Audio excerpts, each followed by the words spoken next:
الصلاۃ والسلام علیک یا رسول اللہ وعلی آلک واصحابک یا حبیب اللہ. الصلاۃ والسلام علیک یا نبی اللہ وعلی آلک واصحابک یا نور اللہ. درود پاک پڑھنے کے بے شمار فضائل و برکات ہیں. آلہ صلی اللہ علیہ وسلم صلاۃ و سلام علیک یا سیدی یا رسول اللہ. ترجمہ کیا ہے اس آیت کا کہ بے شک اللہ اور اس کے فرشتے درود بھیجتے ہیں اس غیب بتانے والے نبی پر. اے ایمان والو تم بھی ان پر درود اور خوب سلام بھیجو.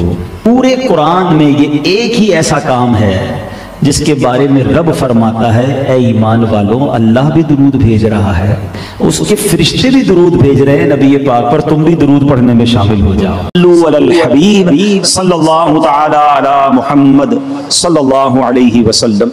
ایک بزرگ کا واقعہ ہے کہ وہ کاروبار کے لیے, روزگار کے لیے ایک بار کسی جنگل سے گزر رہے تھے اور کام کے لیے گھر سے نکلے تھے. عبادت گزار بھی تھے مگر ظاہر روزی بھی کمانی تھی. مگر اچانک انہوں نے ایک منظر دیکھا کہ ایک لومڑی ہے, بڑی فربا ہے, تر و تازہ ہے اور اس کے ہاتھ پیر بھی نہیں ہے اور وہ اندھی بھی ہے.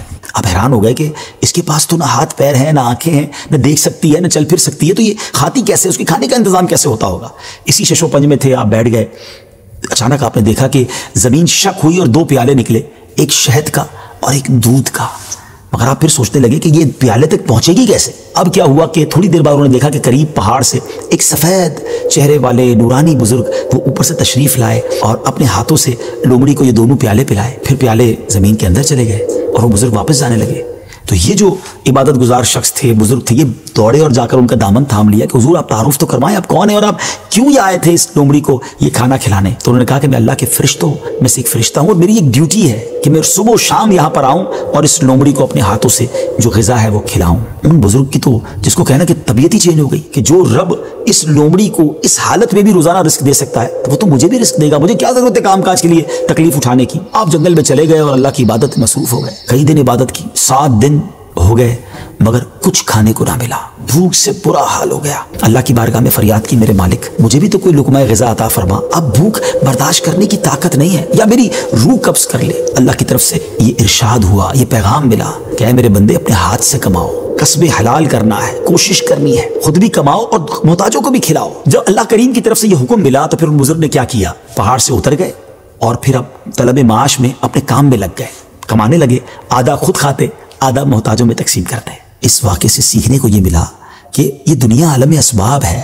توکل یہ نہیں ہے کہ بندہ گھر میں بیٹھ جائے کہ بس اللہ روزی دے گا. یقیناً رب روزی دینے والا, مگر اسی نے اس دنیا میں اسباب بنائے ہیں اور ہمیں اپنے ہاتھ سے کام کرنے کا بھی حکم دیا گیا ہے. تو کوشش کرنی ہے. ہاں کوشش کر کے جو اسباب اختیار کیے اسی کو سب کچھ نہ سمجھیں کہ چونکہ میری دکان ہے اس لیے مجھے رزق ملتا ہے. نہیں, رزق جو ہے وہ رب عز و جل عطا فرمانے والا ہے. رازق وہی ہے, بھروسہ اس پر ہو, اسباب پر نہیں. لیکن توکل کو اس طرح نہ سمجھے کوئی کہ جناب اب کچھ کرنے کی ضرورت نہیں ہے. ایک بار ایک صحابی رسول نبی پاک علیہ السلام کی بارگاہ میں آئے اور عرض کی کہ حضور میرے ساتھ اونٹ بھی ہے, کیا میں اس کو باندھ کر اللہ پر بھروسہ کروں یا ایسے ہی چھوڑ کر رب پر توکل کروں. تو نبی پاک علیہ السلام نے بڑا کمال کا ارشاد فرمایا کہ پہلے اس کو باندھو اور پھر رب پر بھروسہ کرو. تو ناظرین ایکچول تعریف توکل کی یہ ہے کہ ہمیں اسباب اختیار کرنے ہیں مگر خالق کے اسباب پر بھروسہ کرنا ہے.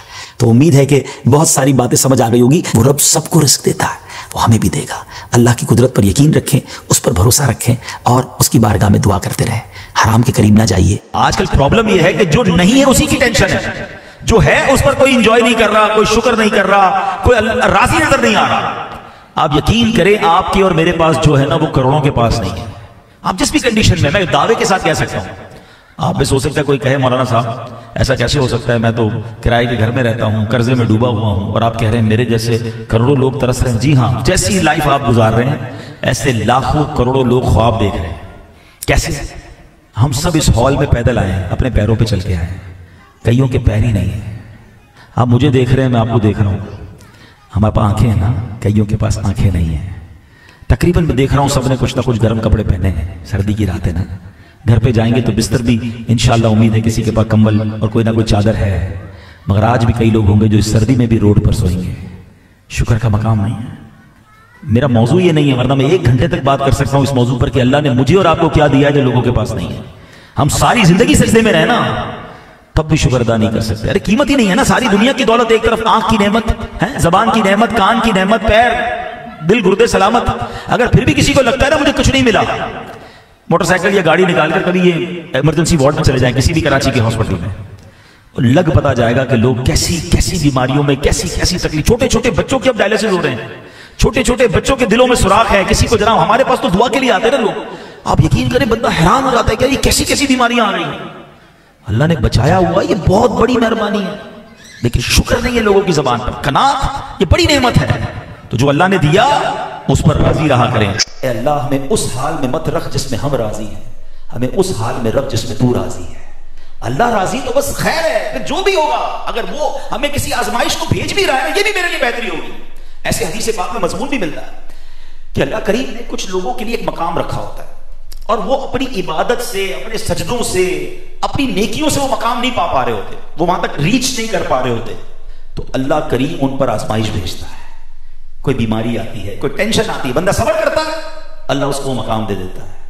تو کیا معلوم جو مجھ پر اس وقت ٹینشن آئی ہوئی ہے وہ میرے درجے بڑھانے آئی ہے، اللہ کی بارگاہ میں مقام بڑھانے آئی ہے، مگر میں ہوں کہ واویلا، بے صبری، چیخو پکار، معاذ اللہ، کفریہ کلمات تک لوگ بول دیتے ہیں۔ نہ کریں ایسا، زندگی کا ایک اصول بنا لو، پریشانی آئے نا میں جانوں یا میرا رب جانے، کسی اور کو کیوں بتاؤں، بلکہ ایک میں اور دل کی بات بتاتا ہوں، ٹینشن آئے نا تو بتایا نہ کرے دنیا والوں کو، دنیا والے کچھ بھی نہیں کرتے، سچ بتاتا ہوں کچھ نہیں کرتے، کر بھی نہیں سکتے اور کرتے بھی نہیں، بلکہ بعض اوقات مذاق اڑاتے ہیں۔ ہم جا کے بتاتے ہیں نا کسی کو میرا یہ مسئلہ ہے، ہمارے جانے کے بعد دوسروں کو بتاتے ہیں، آیا تھا میرے پاس، اس کا یہ پرابلم تھا، اس کی یہ ٹینشن تھی۔ کیوں بتانا ہے دنیا والوں کو؟ وہ کہتے ہیں نا دنیا والے تو درد دیتے ہیں، زخمی دل کی دوا مدینہ ہے۔ اللہ سے عرض کرو نا، اللہ کے نبی کی بارگاہ میں فریاد کرو، وہاں درود پاک پڑھیں، کیوں دنیا والوں کو بتاتے ہیں؟ دنیا والوں کو بتا کر آخر میں کہتے ہیں جناب ہم تو صبر ہی کر رہے ہیں۔ آپ صبر نہیں کر رہے جناب، آپ نے سب کو بتا دیا۔ ایک جملہ سب کو یاد ہوگا، اللہ پاک آپ کو صبر جمیل عطا فرمائے۔ آگے تقیہ کلام بن گیا ہمارا۔ سوال کروں کہ بتائیے صبر جمیل کس کو کہتے ہیں؟ تو شاید کوئی بھائی کہیں گے یہ کوئی جمیل صاحب ہوں گے جن کے صبر کی بات ہوتی رہتی ہے۔ یہ کسی جمیل صاحب کا صبر کی بات نہیں ہو رہی۔ The meaning of صبر جمیل کیا ہے کہ دو بندے ہوں، ایک پریشان ہو ایک سخی ہو، مگر دونوں کو دیکھ کر پتہ ہی نہ چلے کہ کون پریشان ہے، میرا چہرہ بھی نہ بتائے۔ باتیں تو دور کی بات ہے، ہمارا تو چہرہ ہی ایسا ہو رہا ہوتا ہے، لوگ کہتے ہیں خیر بھائی کیا ہو گیا، بس یار مارکیٹ ڈاؤن ہے، طبیعت خراب ہے، فلاں نقصان ہو گیا، چہرے سے ہی شکوے ہو رہے ہیں۔